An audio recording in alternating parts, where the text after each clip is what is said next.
Olá, turma! Bem-vindos à disciplina Cadeias de Suprimento. Me chamo Yanara Teixeira e vou auxiliá-los a entender o conceito e a operação da cadeia de suprimentos. Na segunda competência, nós vamos conhecer os processos de fornecimento, depois conhecer os processos de expedição e, por fim, compreender a operação just-in-time. A princípio, seria interessante na nossa primeira competência, antes de chegar, enfim, ao conceito de cadeias de suprimento, nós entendermos um pouco o termo suprimento e a sua finalidade. Vamos tentar com um exemplo. Se vocês diariamente precisam suprir algumas necessidades, vocês precisam de alimentação, vocês precisam de vestuário, vocês precisam de diversas coisas para a sobrevivência constante de vocês, então faz-se necessário que vocês supram essas necessidades de alguma maneira. Se pararmos para pensar no próprio alimento, ou na nossa alimentação diária, de manhã, de tarde e de noite, a gente pensa da seguinte maneira: eu vou ao supermercado, compro aquilo que preciso, coloco dentro da minha casa e vou utilizando assim que essa necessidade surge. Para uma empresa, existe uma grande diferença pelas quantidades, pelo tipo de produto e como ele vai ser usado. Por isso, saber que o termo suprimento, ele trata da ação de suprir ou abastecer, a gente pensa que a finalidade ela vai ser modificada. Essa finalidade ela precisa ser adaptada à realidade da organização. Então, se eu entendo que suprimentos é uma necessidade, é uma coisa constante, que sempre vai acontecer, eu preciso me programar. Então, como empresa, eu tenho a certeza de que cadeias de suprimento é a organização, a integração de todos os meus processos necessários para que o meu negócio flua. Se vocês pararem agora e tentarem ler ou analisarem o conceito da cadeia de suprimentos, ela vai ficar assim: integração dos processos do negócio, desde o pedido inicial do cliente até a entrega desse produto ao cliente. Leite, por exemplo, é um alimento muito comprado, muito consumido, mas de maneiras diferentes. Eu posso comprar o leite e utilizar ele da maneira natural, como eu comprei, ou eu posso fazer uma vitamina. Agora, coloque essa mesma ideia dentro de uma empresa, para uma organização. Vamos pensar então num serviço, um escritório de contabilidade. Se esse escritório de contabilidade presta serviços contábeis, ele vai precisar de materiais necessários. Os primeiros são o contador, lógico, né, a pessoa capaz, né, a pessoa totalmente voltada para essa questão de apoiar as empresas, de trabalhar com as empresas para a rentabilidade e os melhores resultados, mas também ela vai precisar de sistemas, programas e outros materiais que apoiem o serviço desse contador. Seria interessante também que vocês analisassem os estágios dessa cadeia de suprimentos. Como a gente falou antes, se eu tenho aqui o primeiro pedido de um cliente até o recebimento desse produto pelo cliente, eu tenho um processo. Esse processo, esse caminho, são os estágios. Cada estágio desse é colocado de maneira diferente. Vocês podem ver agora um gráfico e esse gráfico vai mostrar que desde a solicitação inicial do cliente, existem processos e estágios que devem ser realizados para que a cadeia de suprimentos ela tenha a maior eficiência possível e alcance o melhor resultado. O primeiro, ele é um gráfico simples, como você vai em uma loja comprar qualquer tipo de produto. Você faz a sua primeira solicitação e o restante dos estágios dos processos são simples. Não é a separação do produto, é o pagamento, a entrega, o seu recebimento do produto e a sua saída da loja. Mas imagine essa mesma situação se você fizer uma compra na internet. Talvez não fique tão simples quanto a gente usa ou quanto a gente realiza a compra diariamente. Na internet o processo muda de configuração. Né? A gente tem a integração das cadeias, né, dos estágios da cadeia de suprimentos, mas a gente não tem essa praticidade. A gente precisa de mais estágios. Então a cadeia ela não tem um tamanho exato. Ela pode ser uma cadeia curta, de um produto direto, eu compro, pego meu produto e saio da loja, e também tem uma cadeia mais complexa, uma cadeia mais complicada. Eu começo a incluir estágios e processos maiores e mais detalhados. E aí chega o grande ponto. Se eu tenho noção desse conceito de cadeia de suprimentos, se eu sei que os estágios eles podem ser alterados, eu preciso simplesmente trabalhar com o projeto, o planejamento e a operacionalização dessa cadeia. Talvez sejam as partes mais difíceis e mais complicadas de qualquer estudo nessa área. Se a gente fizesse só uma busca, não é, uma análise rápida, e tivesse a sensação de que conhece ou que entende a partir de agora o que é cadeia de suprimentos, Só você observar a sua sala ou essa videoaula, você já veria o que seria necessário para que isso aqui acontecesse. Não é simplesmente eu aparecer feito mágica na tela, né? Tem todo um processo anterior. E esse processo também é trabalhado dentro de estágios.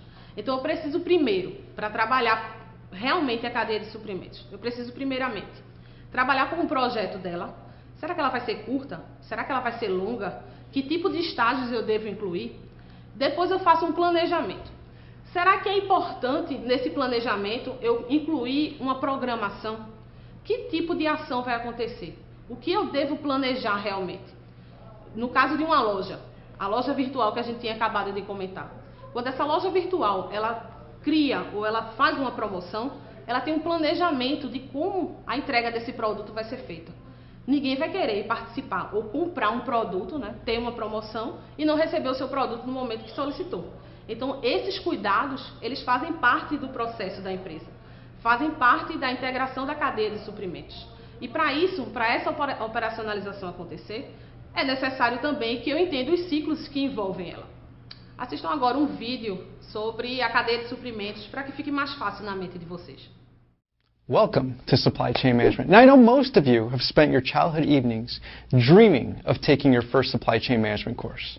But for those handful of you who might not know what Supply Chain Management is, let me provide you a brief explanation. Let's take a simple product, like a bottle of water. Clean water, a plastic bottle, a plastic cap, and a label. Buying them at the store or vending machine might cost you about $1.50. How much of that do you think is profit? Nope. Wrong. Wrong again. Not likely. Water. A plastic bottle and a label.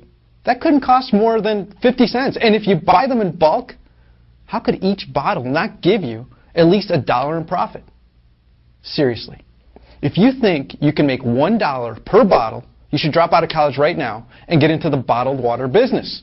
You see, this right here illustrates one of the most common consumer misconceptions. Product cost is not equal to material cost. And in business, you don't have the luxury of thinking only as a consumer.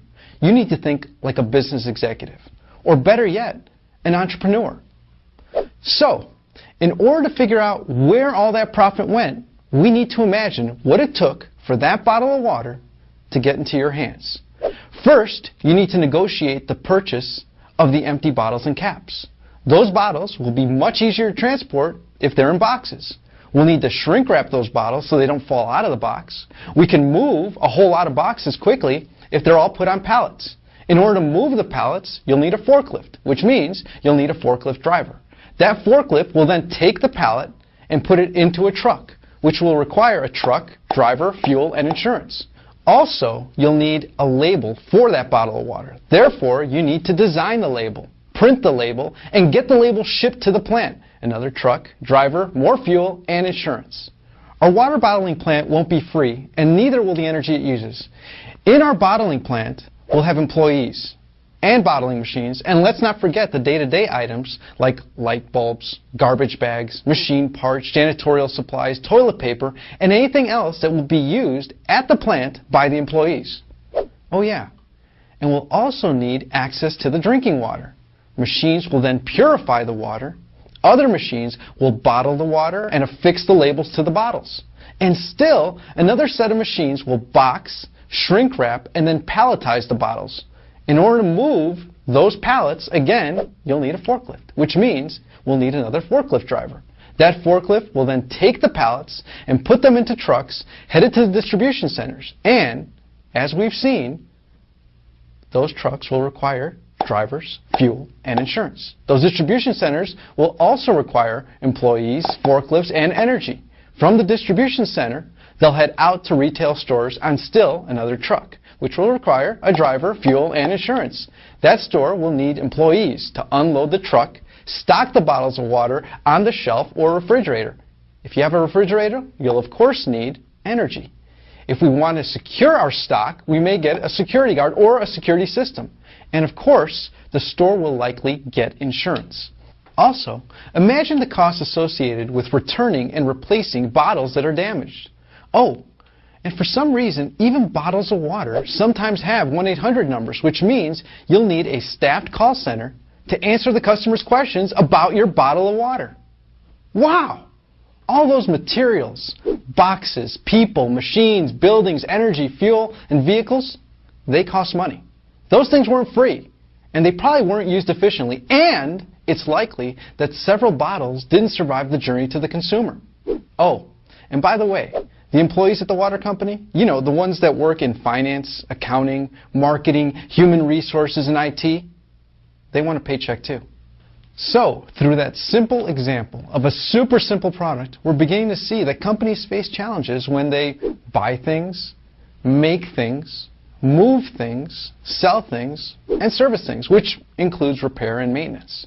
Oh, and let's not forget, companies need to do all of these things using sustainable materials, energy, and methods. Guess whose job it is to make sure that all these things happen flawlessly, with minimal effort, and of course at minimal cost? You guessed it, supply chain managers. The supply chain manager needs to be able to do all of these things. They need to give the customer the product they want, when they want it, as often as they want it, for a reasonable price, while still managing to make a profit. This requires world-class skills and knowledge in the study of supply chain management. There's that scary term again, supply chain. Após assistir esse vídeo, vocês vão perceber que existem ciclos. Eu tenho um ciclo para acontecer, para fazer as solicitações de compra das aquisições, da manufatura, da reposição e do próprio pedido. Então, esses ciclos de processo, eles fazem com que a operação da cadeia de suprimentos realmente aconteça. Que operação seria essa?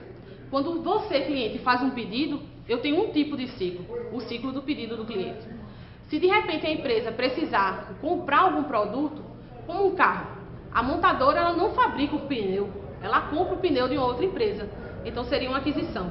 Então no caso de uma empresa, se compra o pneu, uma montadora se compra o pneu para que faça parte, não é, do carro. Então é uma aquisição. São produtos que vão ser utilizados para que você componha o seu produto final para venda. Mas eu também compro outros materiais para minha produção direta. Que materiais são esses? Materiais que eu vou utilizar para realmente finalizar o meu produto.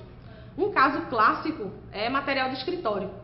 Todas as empresas necessitam de material de escritório, mas não significa que esses materiais de escritório, como papel, tesoura, lápis ou coisas do tipo, vão ser integrados ao processo de manufatura, ao processo produtivo.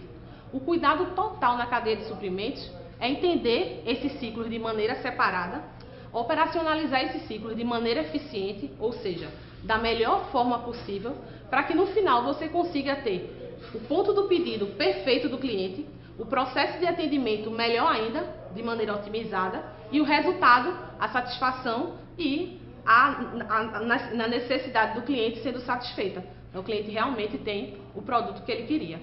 Para que isso fique mais fácil para vocês e mais tranquilo, a tentativa da gente é colocar na atividade semanal a compreensão através da prática de vocês. Vocês vão criar uma cadeia de suprimentos, apenas os estágios, mostrar os fluxos dessa cadeia e, por fim, conversar comigo no fórum ou no chat. Espero vocês lá.